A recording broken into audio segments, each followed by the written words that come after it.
Hello Jayhawks, welcome to Run It Back. Happy Monday, we're back today with everything sports. KU Spring Sports headed into the first week of March this week, and it really is just the beginning of all that's to come. Today we're taking you to women's basketball tournament, the racetrack, and even hitting you with some chess. All coming right now on Run It Back.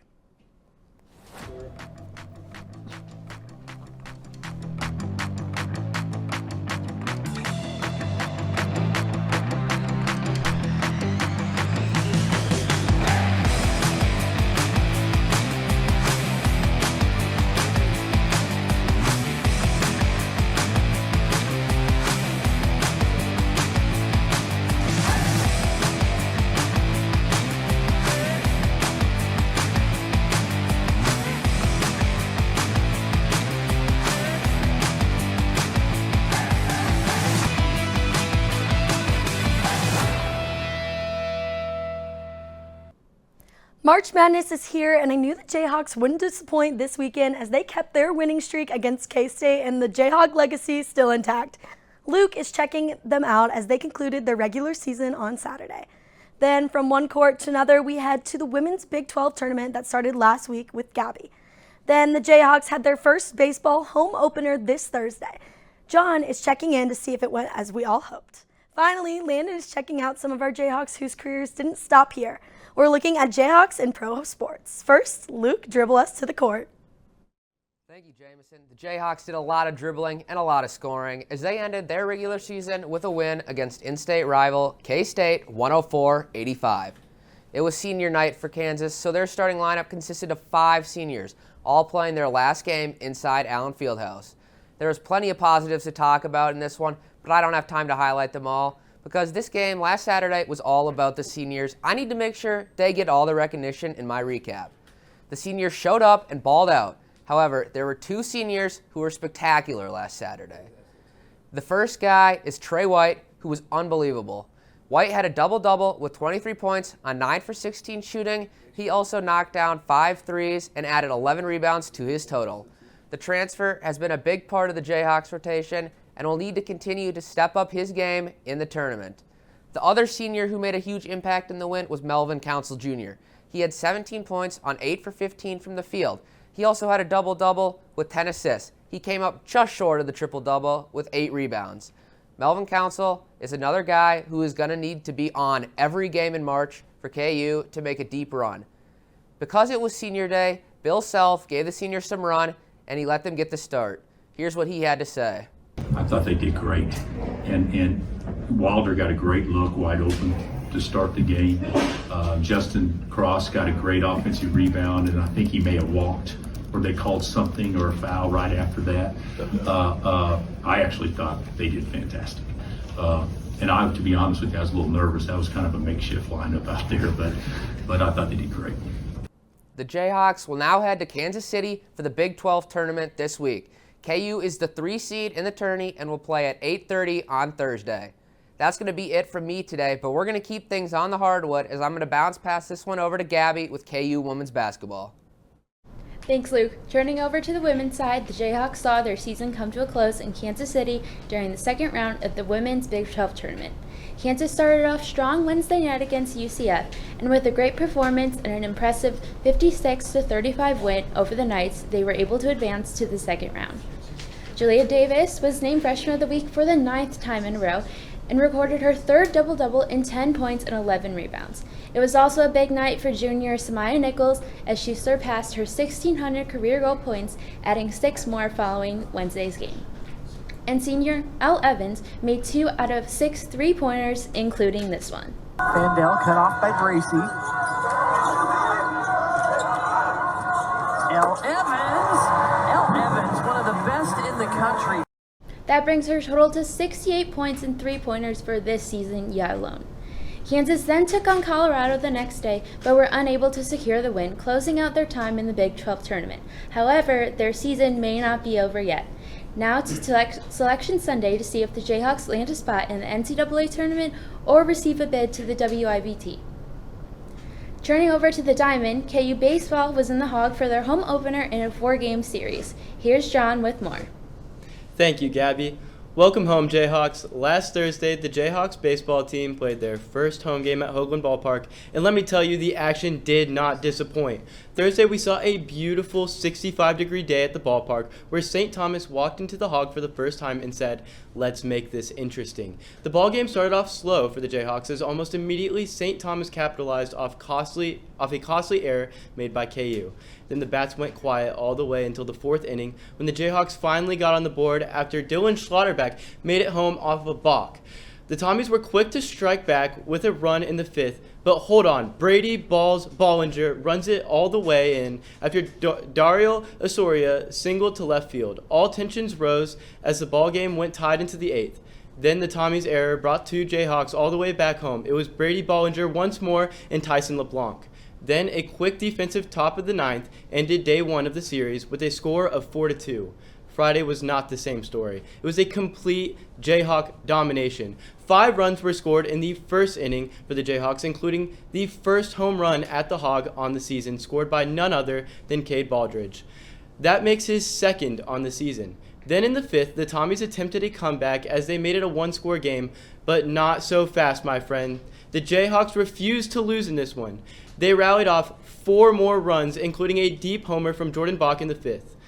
The Jayhawks sprinkled on 2 more runs for good measure. The game ended in favor of the Hawks 11-5.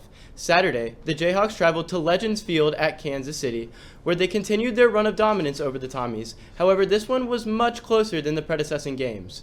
It was back and forth, trading blows all the way until the end of the ninth. The game ended with a score of 9-8 in favor of the Jayhawks. The Tides turned Sunday, though. The Tommies were down 0-3 in the series and looking to put 1 win on the board before leaving Lawrence, and they did just that, as the Jayhawks lost in dramatic fashion with a final score of 2-13. It was not a great day for the Omahawks and begs the question, do the Hawks have what it takes to finish in a long 4-game series? So far this season, the Jayhawks have played in 4 series and have only collected the sweep 1 time. This could be something to keep an eye on as the season moves forward. But the real story was that of the fan turnout. The Hog was packed for the opening series, and the environment was absolutely electric. The Jayhawks look to keep that same energy next home game against Mizzou on March 17th. But for now, the action goes to Lupton Stadium in Fort Worth, where the Omahawks will face off against a scary TCU team on Tuesday. Support the Jayhawks on X and Instagram at KU Baseball. Now let's keep a bird's eye view on all of our Jayhawks in professional sports with Landon. Thanks, John, for the update on the Omahawks, and please keep me posted on when Dollar Dog Night is, because I will for sure be in attendance for that. But for now, let's head over to the professional side of sports as we take a look at how some of our former Jayhawks are doing at the big stage in their respective sports. We tip it off with basketball as Joel Embiid has been incredible this season, even with not playing back-to-back games. The former MVP has been putting up amazing numbers as he is averaging 26.6 points per game, as well as 7.5 rebounds and 3.9 assists. He has been a focal point for the 76ers, who are currently sitting at 8th in the Eastern Conference standings, and if this team wants to make a push come April, they're going to need him to keep putting up consistently good numbers every night. Next, let's swing it over to the Greens as Gary Woodland has started his season on the PGA Tour. After having just recovered from a brain tumor a couple of years ago, Woodland has not found his full groove yet, but the season is still young. However, he has had some great highlights as just a week ago in the Cognizant Classic, he drilled this insane 38-foot putt that my short game could take some serious notes on. Woodland is preparing for the Players Tournament coming up this weekend, and if he needs a caddy, I'm just a call away. Finally, let's punt it over to Indianapolis, where a few Jayhawks competed in the NFL Combine last weekend, and with the draft coming up, these guys sure got their name out there. First, we saw offensive lineman Enrique Cruz run the fastest 40-yard dash time out of all the linemen with a time of 4.94 seconds, while even reaching 20.3 miles per hour at one point. For someone who is 6'5" and 313 pounds, that is unfathomable to understand, and scouts are going to love that. Former Jayhawk receiver Emmanuel Henderson also had an impressive 40 time as he clocked in at 4.44 seconds, which puts him a little above average for all wide receivers and will definitely increase his draft stock. It goes without saying that being a pro is definitely not easy at all, as there is always national attention on you, and we will also be paying attention to some more professional sports right after this short break. Where you go to college makes a statement about you. This place will become a part of you, your identity for life.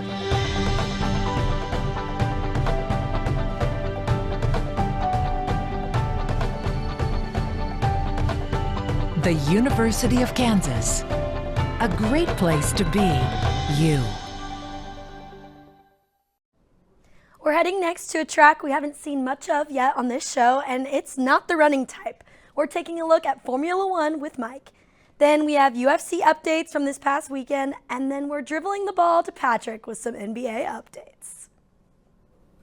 Formula One is officially back in gear as we kicked off this new season with the Australian Grand Prix in Melbourne. Changes in teams for different racers had fans skeptical of this season and its ability to deliver not only exciting races, but drama both on and off the track. And this delivered just that. Before the race even started, Melbourne hometown hero Oscar Piastri. Piastri was the number 3 ranked driver in the standings at the end of last year's season and is also the teammate of Lando Norris, last year's number 1 ranked driver and champion at McLaren. Just coming out of turn 4, his car lost grip as he went nose first into the wall. However, as the lights went out in Melbourne and the race begun, it was action-packed every single lap of the way. It was a tight race throughout, largely led by George Russell and rookie Kimi Antonelli, who is just 19 years old. Yes, 19. I'm older than him. Now, this 1-2 lead could largely be due to some new Formula One car class regulations, most notably lowering the minimum weight requirements by 32 kilograms. Overall, the lighter cars have created more opportunities for faster duels on the straights, but much sharper and harder turns, as we saw for Oscar Piastri. Charles Leclerc and Lewis Hamilton finished in 3rd and 4th, a strong representation for Ferrari in this season's opener. Even though they were near the top of the leaderboard, there was a 16-second difference between 4th place Lewis Hamilton and 3rd place Charles Leclerc. Ferrari always seems to have talent out of the gate, but as of late has never been able to fully deliver in the final standings.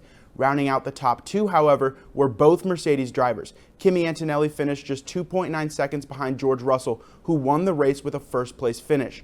This could shape up to be a very interesting year for Mercedes, with Antonelli as their rookie with an impressive 2nd place debut. Well, this season is going to be an absolute battle on the tracks of all different shapes. Speaking of shapes, Landon and Sam are going to walk us through all the fights in the octagon this past Saturday. Thank you, Mike. Might be the best Main Street shape in the game right now. I do like a good hexagon as well, though. Well, the 3rd numbered UFC card of 2026 and the Paramount era is in the books following Saturday night. Sam Johnson, Landon Bazoff. Only 2 finishes on the prelims in Las Vegas, and Venezuelan Alberto Montez's victory stood out in the 5th fight of the night. A Contender Series prospect waited over a year to make his debut and won using his signature Anaconda choke in round 2. Once in position, it only took Montez 15 seconds to put Ricky Turcios' lights out. His last 5 wins now have come via that choke. Slick moment there, but it wouldn't be as memorable as the final prelim landed. And that's exactly right, Sam. During the bantamweight matchup between veteran Cody Garbrandt and Zhao Long, we witnessed multiple questionable actions, all of which headlined by Long dealing multiple low blows to the groin area of Garbrandt. Going into the 3rd round, analysts had Garbrandt down 0-2, but that quickly changed after Long dealt not 1, not 2, but 3 low blows. Referee Herb Dean took 2 points away from Long, threatening a disqualification if it were to occur again. It got so bad that there was a stoppage so Garbrandt could throw up. Some say the fight should have been called a no contest, but the script was flipped to a unanimous Garbrandt victory. Definitely an interesting end to the prelims. Yeah, no doubt. Best part had to be the full-speed collision and face-to-face screams after the restart. Strange fight, to say the least.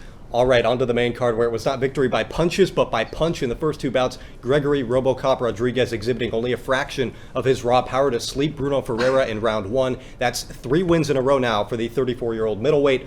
Following that Brazilian violence, it was American v. American. Yes, taking a glance into the lightweight division, we all heard some alarming rumors regarding the Drew Dober versus Michael Johnson fight. Dober ended up taking the win with a powerful left to the jaw, causing Johnson to hit the canvas and did not get back up. Rumors were circling that Johnson was being paid to lose this fight, with some suspicious betting lines moving, scarcely close, but that's not my call to make. Yeah, a couple of great, exciting connections there, but the remainder of the night was destined for decisions. 21-year-old Mexican Raul Rosas Jr., first fight in nearly a year, wrestled his way to a 30-27 victory over Rob Font, handing the veteran his 10th loss. Should give the young prospect a top 10 bantamweight next.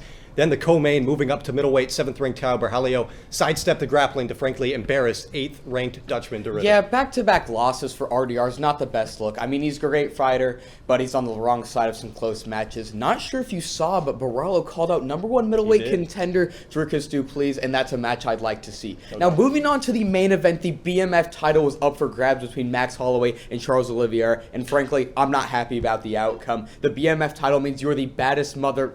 And why are you grappling? Get up and fight. Why are we booking a fake title as a main event if you aren't going to be the scariest, the most feared, the baddest MFer in the ring? Well, many thinking the same way, Landon, after 20 minutes of control by Charles. But at the end of the night, fighters want to win. That was his path to the belt, and everyone's left perhaps a little bit disappointed. Exactly. UFC 327 is a month out in Miami with 2 belts on the line, but some intriguing fight nights in between. We will be cozying up in the Apex. Get excited next weekend for top 10, 15 featherweights. Josh Emmett and Kevin Vachejos. That is it from the Octagon for now. Patrick has everything NBA.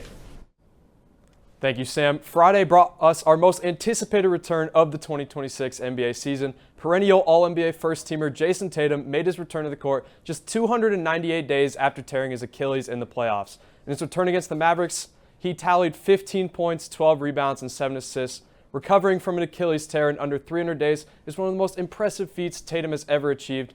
When Kevin Durant tore his in the 2019 playoffs, it took him over 550 days to return.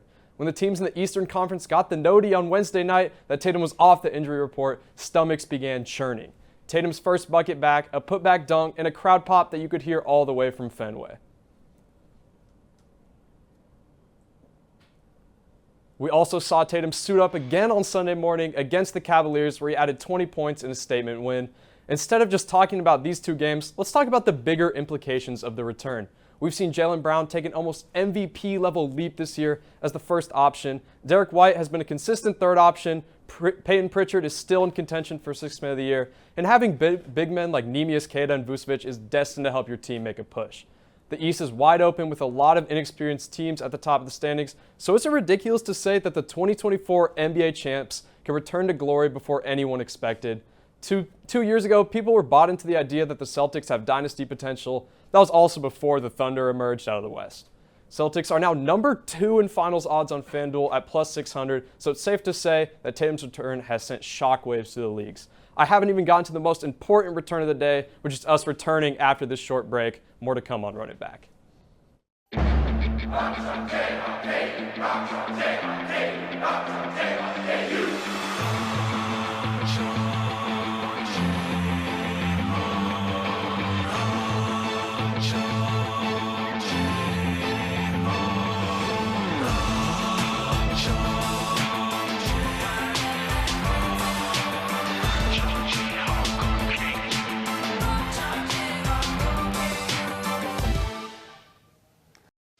March Madness is here, and the Big 12 tournament games start soon, so our roundtable today is heading to the tournament. Hopefully there's no cheating taking place there, because apparently there is in chess. Logan is giving us over to the chessboard for a breakdown on cheating in chess. Then Xander is giving us his takes on men's basketball top 5 plays from this season. And then our women's team took to the Big 12 tournament. Anthony was there and is taking us to look at what all that tournament holds. First, roundtable, let's get some tournament predictions. Thanks, Jameson. The regular season of college basketball may be over, but don't leave your seats yet, folks, unless it is to pop some more popcorn, because March has arrived. I'm Zach O'Brien. Joining me today is Jimmy and Xander. While we are all super excited for the NCAA tournament, we first have conference tournaments. So today we will be giving you guys our winners for each conference, starting off in the Big 12. I personally have Arizona. They're the best team in the Big 12, best team in the nation, and right now I just don't see another Big 12 team that could beat them. All right, yeah. Personally, I'm going to take Houston. I'm going to be honest. Kingston Flemings is the truth. Kelvin Sampson, easily a top 5 coach in the league. Houston is going to manage to just barely pull this out over Arizona in the finals. I got Kansas just mainly because I feel like they have an easier bracket than everyone else. That's fair enough. Now going over to the Big 10. I have a very hot take for this one. I'm taking Ohio State to have the first Cinderella run of the Power 4 conferences. They've been kind of inconsistent the past couple weeks, but they're pretty hot. Darius Brown averaging 20 points a game. I could see it happening. No way. I got Michigan State. I don't think Michigan is going to beat Michigan State 3 straight times. Yeah, no, I got to be honest. I disagree with both of you. Players Era Invitational was the last time we saw Michigan play 3 games in 3 days. And what happened? They ended up beating Gonzaga by 40 in the championship. No way 2 little brothers are taking down Michigan on this try. Give me Michigan to easily win this tournament. Now over to the SEC bracket. I'm taking Arkansas. I have to agree. I'm also taking Arkansas. Darius Akuff, Malik Thomas, they are the truth. Arkansas is a little bit of a sleeper pick here because they are the 3 seed in this bracket. But I think Florida's going to just barely fall. They're not going to get another 40-point win over Arkansas, that's for sure. Give me a Darius Akuff to hit a game winner in I this got championship. Florida, actually. I think I almost picked Arkansas, but I think Florida's bigs are just going to be too much for Arkansas. So give me Florida. And then over to the ACC. Duke. Yeah. ACC's a joke. R.I.P. Caleb Wilson. Now over to the Big East. I am taking St. John's. I think this is the year that they finally get it done. I don't see UConn's a little inconsistent this year. Listen, 3 things are certain in life: death, taxes, and the Blue Jays in March. Give me Creighton. I don't care if they're 15 and 16. I don't care if they look like trash and they only won 2 games in February. They're getting it done. This is a Cinderella run for the tournament for the Big East for the Creighton Blue Jays. I'm going to go with the UConn Huskies. I think they're going to bounce back after that loss against Marquette on Saturday. All right. I know we're all super excited for conference tournaments, but right now let's send it over to Logan for a sport you don't hear about all that much, and let's go check out some chess. Thanks, guys. Competition brings out intensity in every sport, from the Big 12 men's basketball tournament to the chessboard. And one of the biggest controversies in chess is about to take center stage. A Netflix documentary titled Untold Chessmates announced on February 24th they are set to premiere April 7th, revisiting a 2022 incident between Grandmasters Magnus Carlsen and Hans Niemann that sparked major debate across the chess world.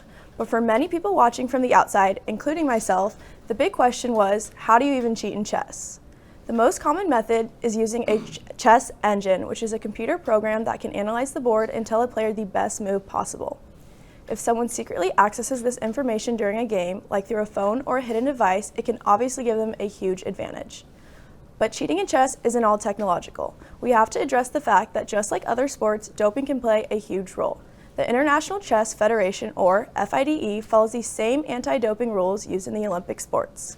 Some players use stimulants like amphetamines, modafinils, or pseudoephedrins, which are drugs that can increase focus, alertness, and memory during long chess matches that can last for hours. Here's what Norwegian chess grandmaster Magnus Carlsen had to say about doping. I mean, people use drugs to both prepare for and to do exams, for instance. I assume they could possibly help in chess as well. If at some point my level of chess drops drastically, I might start experimenting. But for now, I don't see the need. And while chess may look different from most sports, the cheating issue is fairly similar. From doping in the Olympics to cheating in professional leagues, every sport is trying to protect the same thing: fair play. Now let's shift over back to the hardwood with Xander for some of KU men's basketball's top plays from the regular season. Logan, I'll be honest. I don't know a thing about chess strategy outside of the part where I lose. But I do know a few things about the X's and O's on the basketball court. With the KU men's basketball team heading into tournament action, I'm taking a look back and bringing you their top 5 plays of the regular season. Starting with number 5, we have to go back to December for the Border War Showdown. With time ticking down, Trey White comes from behind Mark Mitchell to block his shot before racing to the other end of the court, where he nails a 3 as the halftime buzzer expires. Kansas goes on to blow out Little Brother by 20. Coming in at number 4, we see our first Darren Peterson highlight. After a double-digit Jayhawks comeback, DP gets a screen from Flory and rises up over a Texas Tech defender to sink what would end up being the game-winning 3. Take another look at this shot. I mean, not only is he clutch, but his jumper is just poetry in motion. At number 3, we got Flory Badunga against Duke in Madison Square Garden when he catches the ball in the paint, rises up and puts Cameron Boozer on a poster. That is a grown man slam. Badunga could have had his own top 5 list of just posters, but on the national stage against the top 5 player in the nation, this one takes the cake. That's not all from Flory though, because at number 2, we're right back to him. Undefeated Arizona comes into town with a chance to steal the game, not on Flory's watch. Braden Burries, what were you thinking? Flory sends this straight back down to earth. Kansas knocks off the number 1 team in the country. Play of the year for Flory, but at number 1, if you watch Jayhawks basketball, you knew exactly what was coming. College game day, NBA scouts, All eyes watching. Darren Peterson lets you know exactly who the number 1 pick is, and he yams it home over 2 BYU defenders. That is what is meant when you hear absolute cinema. You want a show? Darren Peterson gave you one, and let it be known exactly who he is. All right, that's going to do it from me. But it's not time to step off the court just yet. Now, we're going to lob it up to Anthony for a behind-the-scenes look at the Big 12 Women's Basketball Championship game. Thanks, guys, for that roundtable. And speaking of basketball, I'm actually here at Big 12 Women's Tournament, the championship game, TCU versus West Virginia. So I'm going to take you guys along with me, and we're going to see how that turns out. Catch you guys later.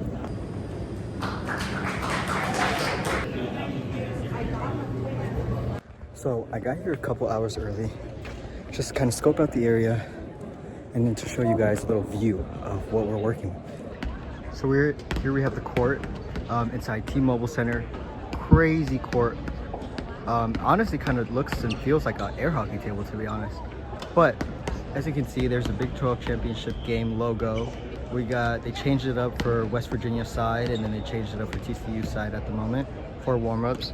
But yeah, I'm gonna get back inside the media room, do a bit of editing, but yeah, bring you guys back out when it's game time. It's gonna be a treat today.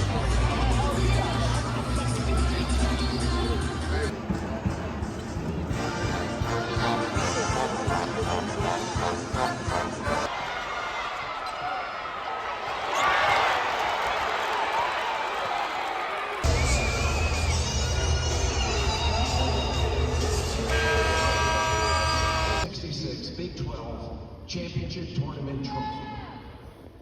Here we are.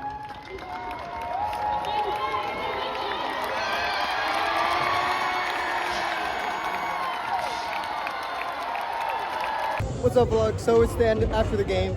West Virginia won 63-52 against TCU. It was a great game, action-packed. So many steals by West Virginia. It was crazy. Well, as you can see, we got the whole team celebrating. Got the ball right there. Everyone just cut down the net. And yeah, it was a great time here. I was so glad I was able to come out. And yeah, I'll send it back to the studio for you guys. Love to see it, Anthony. That's a great way to wrap up our show today. Come back next time for more March Madness updates, KU sports, and everything in between. Unfortunately, our crew is taking a much-needed spring break next week, so we won't be live. If you miss us, check us out on Media Crossroads. We'll be back after break, as usual, live at Mondays at 2.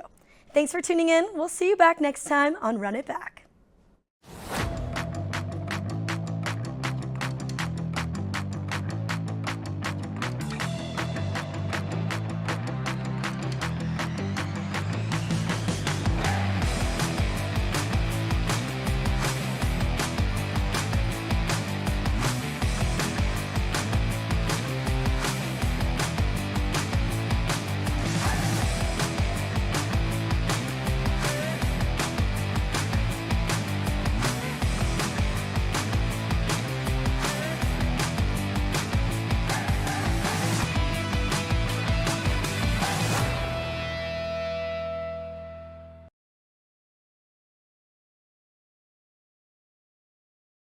Yeah.